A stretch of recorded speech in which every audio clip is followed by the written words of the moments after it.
Hi, welcome to World and Its People. This is Mr. Mike Sell. I'm excited to share with you today that we're going to take a look at Google Earth software. The title of our lesson is Where in the World Is That?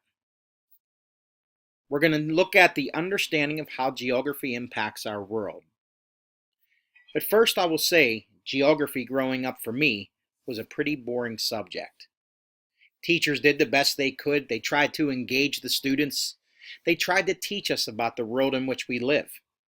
However, we were restricted to the textbooks and the encyclopedias that we had in our classrooms. The images were two-dimensional and on a desk in a book, and that really didn't impact the students or excite them about wanting to learn about geography. Well, today we're fortunate to have such a program as Google Earth, and the impact that's going to make on learning is going to be thought-provoking. It's going to be exciting, exhilarating. It's going to be over the top compared to the things that we were exposed to when we were younger.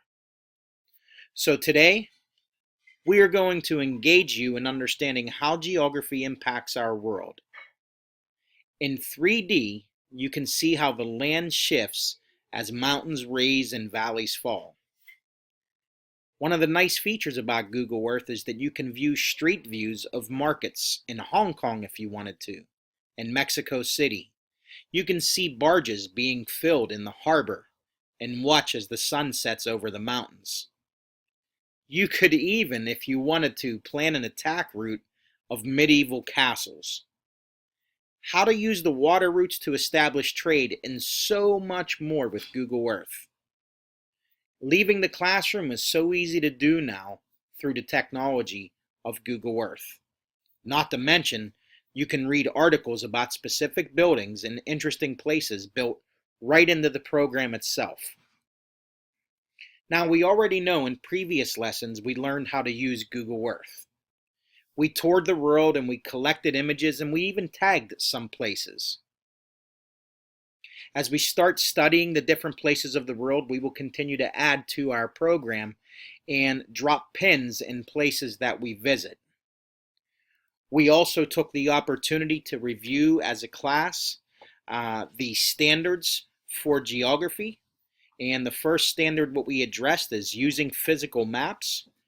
Google Earth is that exactly, and it's used to analyze the reasons that human features are located in a particular place. We also looked at describe the geographic factors and processes that contribute to and stop the diffusion, culture, war, trade, technology, and innovations of people, products, and ideas from place to place.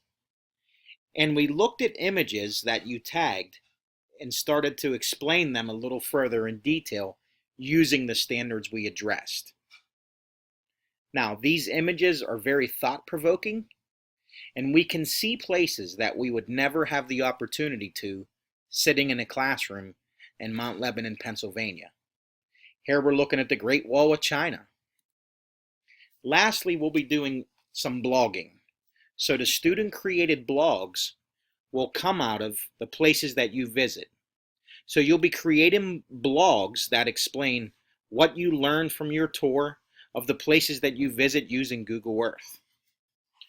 The blogs I know will be outstanding when we're finished. They'll be insightful, and clearly they'll show what you learned and be able to make connections to human geography and how humans use geography to their advantage. I'm looking forward to this lesson. Please move on to the next step.